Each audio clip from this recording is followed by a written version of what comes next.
saya mau pindah ke bagian 14. Oke, 14 di sini penghargaan. Ya, penghargaan di sini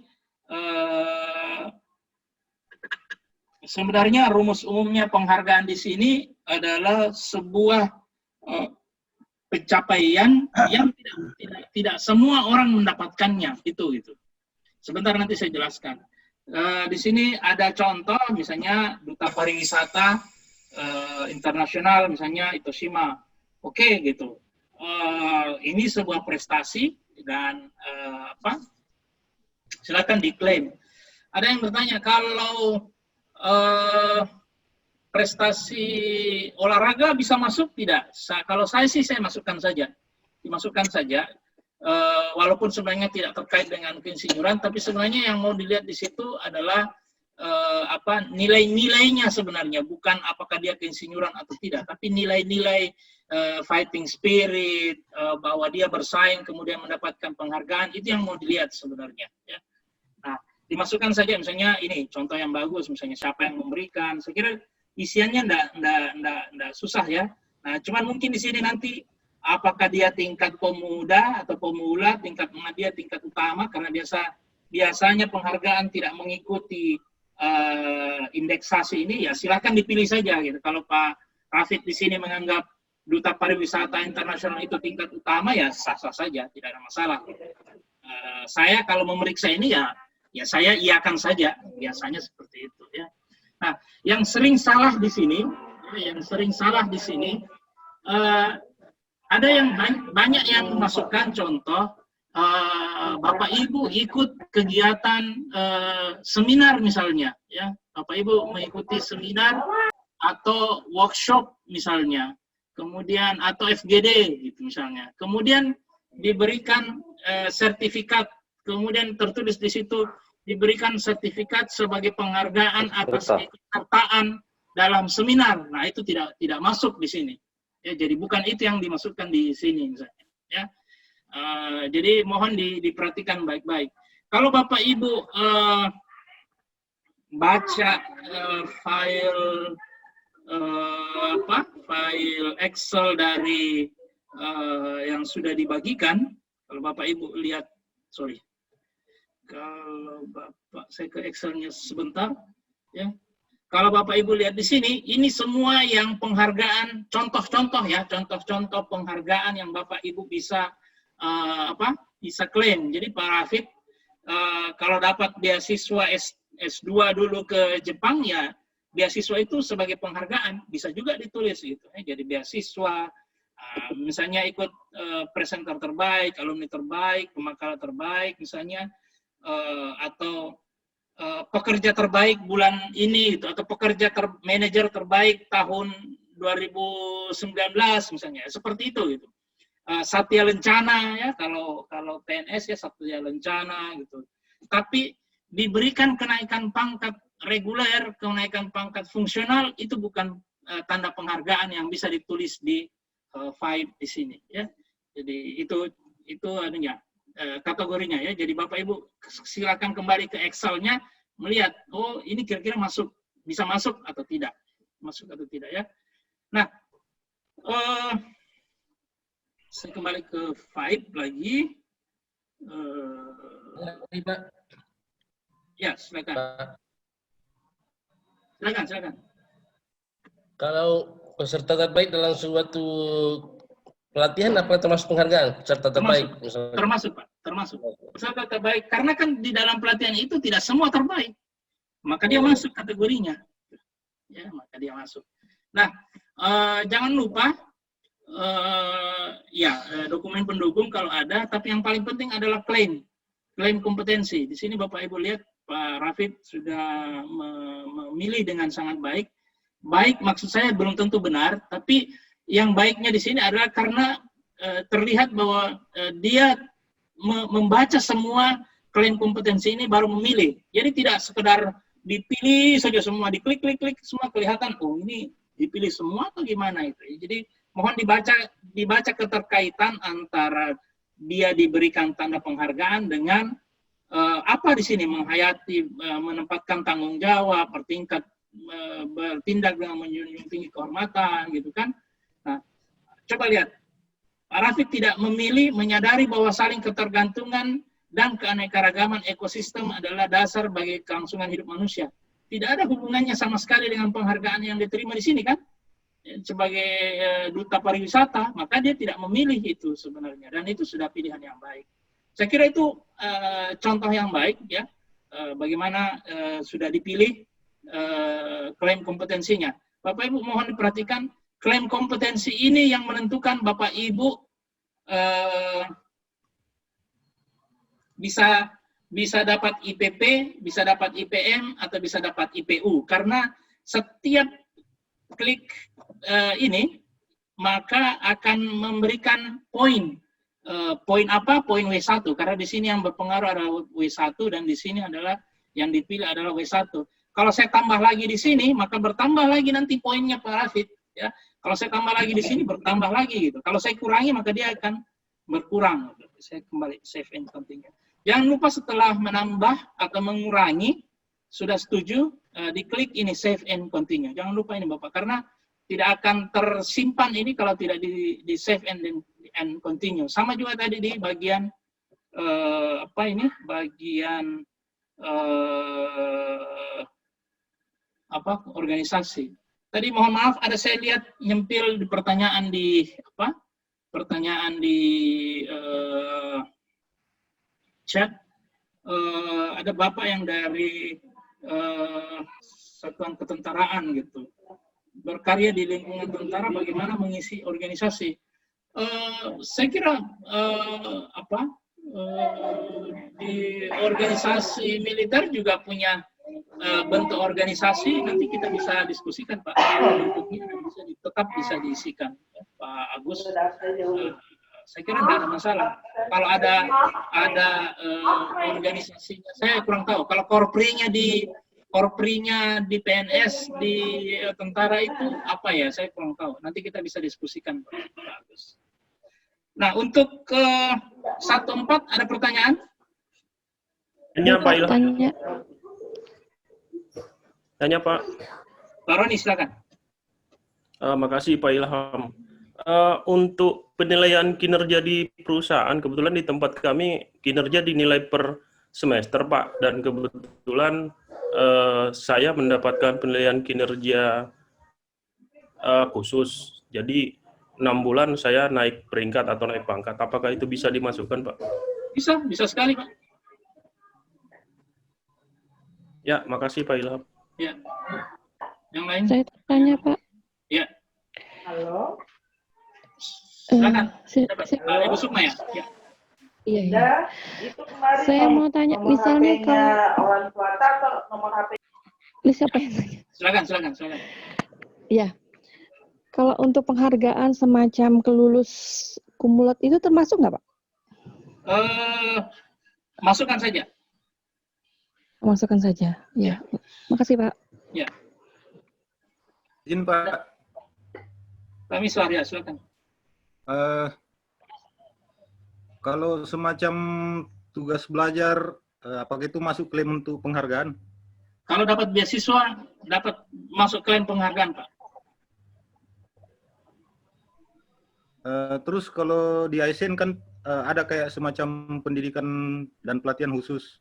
Ya. Kan tidak semua mungkin kayak macam di instansi itu dikirim. Ya. Mungkin dibutuhkan seleksi khusus. Ya. Apakah itu juga masuk di dalam klaim untuk penghargaan?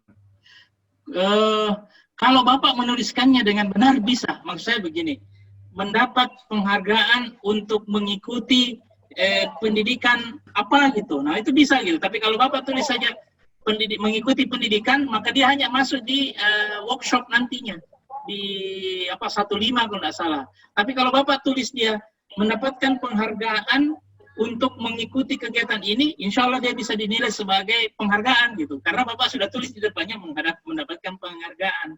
Jadi nanti ditulis di apanya Pak? Diperjelas dia di bagian ini Pak. Uraian singkat tugas dan sebagai tanggung contoh jawab. Misalkan Pak, kayak macam pendidikan penyidik Ya, pegawai negeri ya. sipil kan tidak PNS, semua ya. juga. Terus pendidikan untuk spesialis pesawat uap tidak semua orang. Betul. Makanya di sini kan ditulis penghargaan. Ya, apa nama penghargaannya? Misalnya Siapa, Pak? beasiswa penyidik apa gitu. Jadi ditulis depannya beasiswa, Pak, supaya ditahu bahwa dia itu berupa penghargaan gitu. Nanti di uraian singkat di sini ditulis bagian uraian singkat itu Bapak tuliskan lebih detail supaya nanti pemeriksa bisa punya gambaran. Oh, memang di situ tidak semua orang mendapatkan kesempatan itu gitu. Jadi di uraian singkat Baik, itu Pak. dijelaskan supaya dia lebih jelas. Begitu, Pak. Baik, Pak. Makasih banyak. Ya. Yang lain Izin Pak, tadi di saya Pak. ya. Ya Pak, mohon maaf Pak, saya ini karena saya ikuti ini Pak sudah ada beberapa hari. Ya. Ini yang saya mau tanyakan, misalnya kan kita sebagai ASN, berarti terbatas hanya pada tugas-tugas ASN.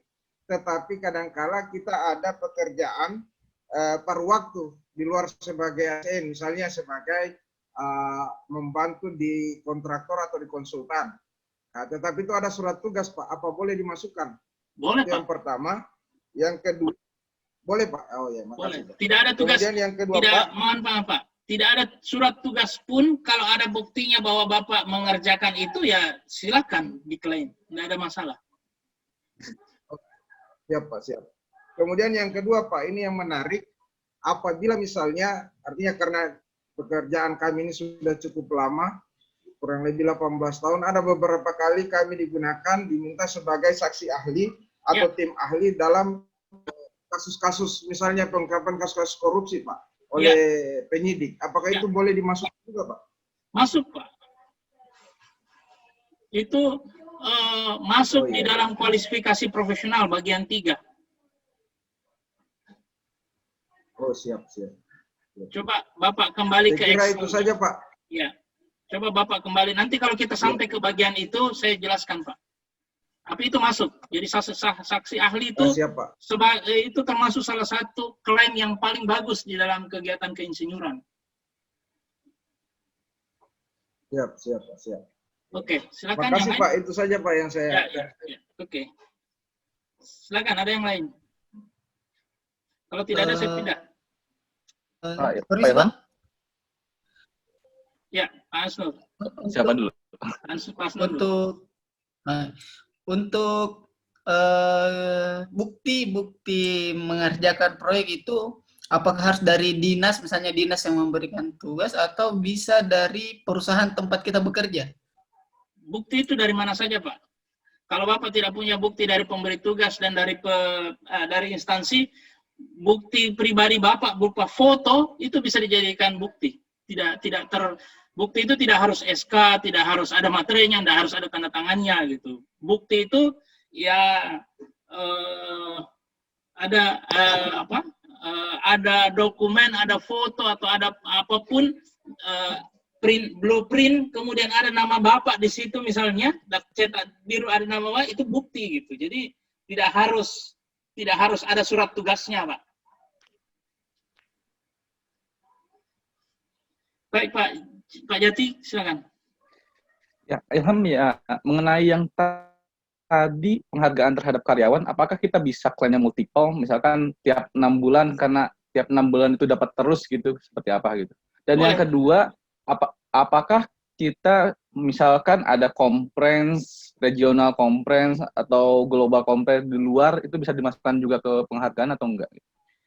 Kalau conference-nya tidak, tapi kalau Bapak sebagai best presenter atau ada award khusus di conference itu boleh. Ya. Oke. Ya, ada saya di chat ada yang mengingatkan di Papua sekarang sudah jam 10. Saya fokus ke menjelaskan dulu ya. Kalau begitu tanya jawabnya di belakang. Dilanjutkan. Ya. Saya terima kasih sudah diingatkan Bapak Ibu. Baik, saya agak cepat dulu. Saya ke sini.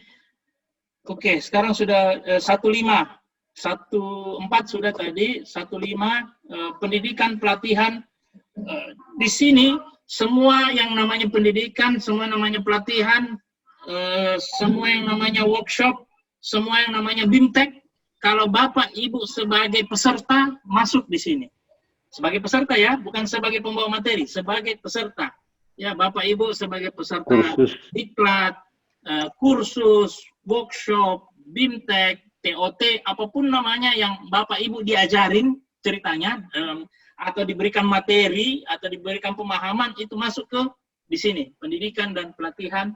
Pendidikan dan pelatihan bisa pendidikan yang sangat teknis, bisa dia manajemen, bisa bahasa, bisa bisa pengembangan diri, ya, ESQ, misalnya itu bisa masuk di sini semua. Ya, jadi semuanya masuk di sini. Bapak Ibu tinggal mengklaim apa namanya, ya, apa namanya. Kadang kalau sudah 20 tahun yang lalu diingat, saya pernah ikut kursus apa gitu. Namanya tidak terlalu penting Bapak Ibu. Ya, tulis saja yang Bapak ingat, pelatihan AutoCAD, entah dia versi apa dulu gitu. Siapa penyelenggaranya, apa dulu namanya ya, PT apa gitu, silakan ditulis. Yang penting itu di uraian singkatnya yang Bapak Ibu isi. Dulu waktu itu kursus ngapain aja gitu, apa aja yang Bapak pelajari gitu. Dari sini nanti penilai menilai, oh ini dia masuk di sini. Jangan lupa mengisi ini tingkatannya, tingkatan apa gitu, kemudian lama pendidikan. Nah, di sini fungsinya bukti. Bapak mengklaim lama pendidikannya sampai 36 jam akan di cross check dengan bukti yang ada gitu. Kalau ada, ya. Kalau ada di sini buktinya menunjukkan bahwa di sini memang sampai 36 jam atau di bawah 36 jam, maka ini clear gitu. Tapi misalnya Bapak Ibu pilih di sini lebih dari 240 jam, tapi buktinya menunjukkan Bapak hanya ikut 8 jam, pelatihan itu hanya 8 jam, maka dia tidak clear. Biasanya kalau terjadi dispute seperti itu, ya penilai langsung yang bakuan kompetensinya ini dikali 0 semua, ya dinolkan semua ini yang W21 yang sudah dipilih gitu, itu dinolkan semua. Ya. Ini Pak Rafiq ini memilih bahwa dia ikut pendidikan ARSIS itu berhubungan semua dengan ini gitu. Ya enggak apa-apa, saya enggak bisa salahkan. Ya, silakan dipilih saja sesuai dengan kira-kira dia ada hubungannya atau tidak gitu. Itu cara mengisi klaim kompetensi ya. Kemudian ya ini pelajaran ARSIS saya kira harusnya ditambah lebih banyak gitu. Di sini ini tempat untuk mengklaim W2 ya. Jadi kalau mau dapatkan poin W2 yang banyak, maka klaimlah di sini yang banyak gitu. Ada buktinya, tidak ada buktinya, Bapak Ibu pernah ikut pelatihan dulu waktu masih kuliah, boleh silakan dimasukkan ya. Karena di sini juga tetap bisa sebelum menjadi kerja juga bisa gitu. Yang penting sudah kuliah. Ya jangan pelatihan OSIS gitu. Dulu ada yang masuk pelatihan kepemimpinan siswa tingkat OSIS SMA gitu. Itu saya coret gitu karena itu belum menjadi calon insinyur ceritanya. Ya. Itu ya. Jadi pelatihan dan pelatihan. Jadi pelatihan workshop BIMTEK, TOT dan lain-lain sebagainya yang Bapak Ibu sebagai peserta ya, kemudian dia teknis, maksudnya manajemen, bahasa, silakan masuk. Ya. Kemudian 16 ini sertifikat kompetensi selain sertifikat yang dikeluarkan PII, yang IPP, IPM, IPU, bukan di sini diklaim. Ya. Di sini masuk SKA ya, Bapak-bapak Ibu yang dari sipil itu masuk SKA-nya di sini. Silakan tadi diklaim. Bisa diklaim sebaiknya diklaim per periode. Jadi kalau sudah muda, madya, utama ya minimal 3 kali. Kalau mudanya 2 periode ya 2 periode mudanya gitu. Silakan diklaim ya. Silakan diklaim kemudian dipilih klaim kompetensinya ya, klaim kompetensinya. Di sini Bapak Ibu akan memilih klaim kompetensi di bagian W4 dan P10 ya. Jadi ada W4 di sini, ada W4, ada P10 ya.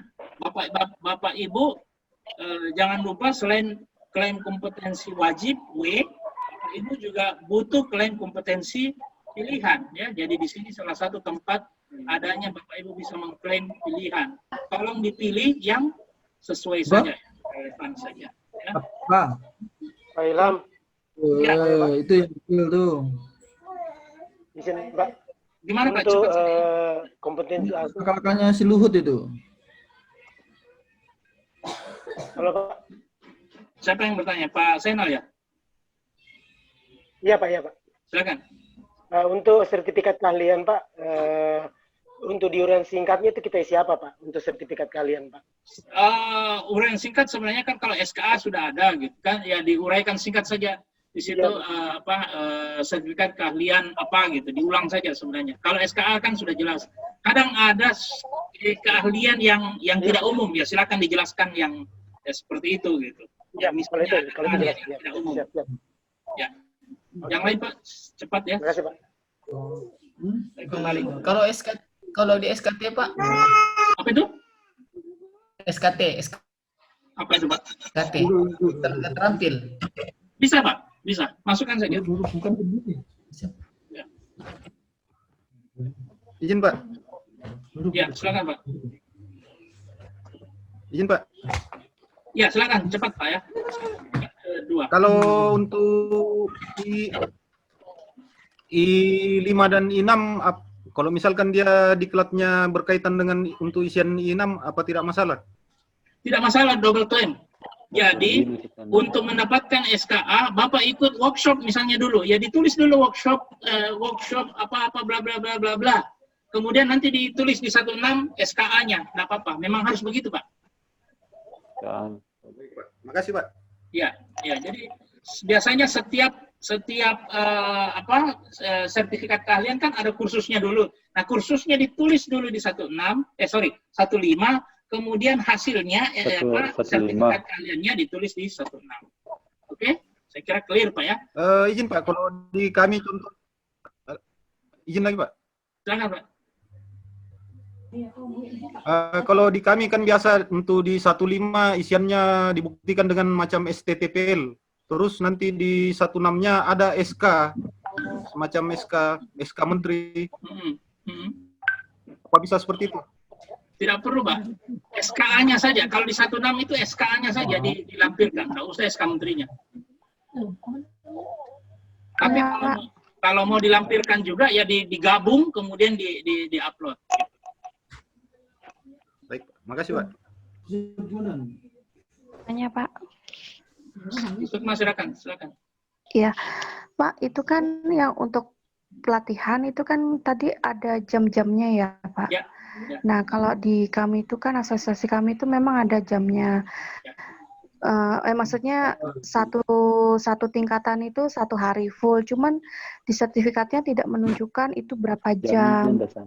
Nah, itu gimana Pak? Maksudnya nanti kan katanya di uraian apa tadi dinolkan semua penilaian ketika penilaian. Kalau tidak sama Bu. Nah, maksud itu saya gimana begini, Pak? Maksudnya Karena begini, tidak ada menunjukkan jam. Kalau tidak menunjukkan jam tapi menunjukkan hari ada Bu.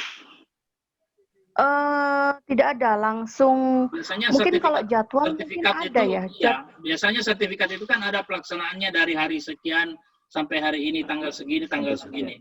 Ya itu nanti yang dikonversi. Ada. Ya, itu Ada, nanti kalau dikonversi. Itu tanggal sekian, sampai Itu tanggal yang- sekian ada. Itu nanti yang dikonversi ke jam. Biasanya kan 1 jam, 1 hari misalnya 8 jam atau 10 jam. Itu aja nanti yang dihitung-hitung. Tidak terlalu saklek seperti itu sebenarnya. Oh gitu ya. Terus gini Pak, kalau sebagai asesor itu gimana Pak? Maksudnya asesor tenaga terampil itu kan ada surat tugas cuman per orang banyak banget kan? Asesor itu penunjukan sebagai asesornya masuk ke dalam 16. Penunjukan sebagai asesornya, ya, penunjukan dari kementerian misalnya atau dari BNSP ya. Kegiatan melakukan assessing itu masuk di bagian 3, ya, masuk di bagian 3. Kegiatan sertifikat asesornya ya. 16, ya. Kegiatan, misalnya ini melakukan asesor di apa gitu di semester ini misalnya LPJK. Oh ya. di mana gitu, itu satu Iya. kegiatan.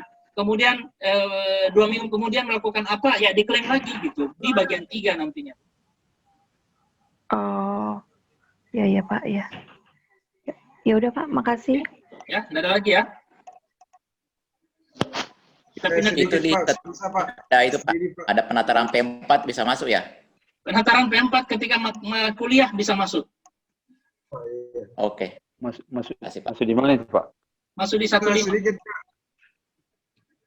Pak, mohon izin Pak, bisa sedikit Pak. Pak Didi silakan segera cepat. Ya, melengkapi Ibu tadi Pak, karena beliau kan sebagai asesor. Ya. Bagaimana dengan kami Pak yang di bina konstruksi yang selama ini sebagai narasumber Pak, Ya. sebagai narasumber dalam pelatihan Terus ahli. anak, Ya. terus anak, pasti itu anunya nanti. Sebagai narasumber itu masuk di bagian 4 nanti Mas. Pak. Belum gimana ya? Siap. Ya. Nanti ada di bagian 4 Pak. Bagian mengajar. Di situ masuk Pak. Bagian pengajaran. Oke ya. Terima kasih Pak. Saya pindah Ya, ke Pak. bagian 2 sekarang. Kualifikasi ya, kualifikasi. Di sini mohon dibuka penuntun yang saya sudah bagi ya. Di sini di kualifikasi kode etik, di situ diminta 4 nama sebenarnya. Coba lihat di catatannya ya, coba lihat di catatannya. Sekurang-kurangnya 2 orang dan sebanyak-banyaknya 4 orang, tapi tidak sembarang orang sebenarnya. 2 orang di sini minimal yang berkualifikasi IPM. Ya, kalau bisa 4-4-nya berkualifikasi IPM, maka nilainya sempurna di sini. Ya, kalau bisa 4-4-nya berkualifikasi IPM. Makanya di penuntun, ya Bapak Ibu, di penuntun yang saya sudah berikan, saya sudah di halaman. Mohon penuntunnya dibaca Bapak Ibu, karena di sini juga ada contoh-contoh bagaimana melakukan klaim, contoh-contoh pilihan unit kompetensi, bagaimana menulis keterangan, di situ ada semua dicontoh. Ya. Nah, untuk kode etik, saya sudah memberikan 2 orang yang bisa ditulis di kode etik Bapak Ibu, saya sendiri dan Pak Rusman. Ya, jadi ada nama saya di situ, nama dan alamat dan jabatan ya. Jadi untuk di bagian 21 ini ya minimal Bapak Ibu sudah menuliskan saya dan Pak Rusman gitu. Nah, orang lagi kalau ada yang Bapak Ibu tahu IPM yang lain atau IPU silakan dimasukkan. Kalau tidak ada, maka Bapak Ibu bisa memasukkan atasan langsung atau orang yang betul-betul mengetahui kualifikasi Bapak Ibu gitu. Seperti itu ya. Kemudian di bagian kedua ini di situ tuliskan dengan kata-kata sendiri pengertian, pendapat, dan pengalaman. Jadi ada 3 bagian yang Bapak Ibu harus tuliskan. Pengertian kode etik profesi, kemudian pendapat Bapak Ibu tentang kode etik profesi, dan yang terakhir pengalaman Bapak Ibu tentang aplikasi kode etik tersendiri, kode etik profesi. Kalau bisa nanti kalau Bapak Ibu di sini tulis dulu di Microsoft Word, ditulis dulu di Word, baru disalin di sini karena panjang. Ya, biasanya panjang di sini. Minimal ada 3 bagian. Saya sudah kasih contoh, ya, saya sudah kasih contoh Bapak Ibu di di bagian penuntun. Saya sudah kasih contoh di halaman 19. Ini contohnya, ya. Jadi panjang. Jadi biasanya kita kerja dulu di Microsoft Word, baru kita salin ke file kita. Coba lihat di sini yang saya berikan. Di sini ada 3 bagian, ya, ada 3 bagian. Sayangnya tidak terlalu bagus. Ada pengertian, ya, ada pengertian. Pengertian ini Bapak bisa cari di Google. Pengertian pengertian kode etik profesi. tinggal di copy paste di situ. Kalau pendapat, jangan cari di Google. Ya, Bapak tulislah pendapatnya, apa sih sebenarnya itu tentang kode etik profesi. Setelah itu, nanti bagian terakhir, bisa ada pengalaman sendiri bagaimana menerapkan kode etik dalam kegiatan keinsinyuran Bapak selama ini. Ya. Nah, itu khusus untuk bagian 2. Sebenarnya tidak terlalu susah di sini nanti. Ya, bagian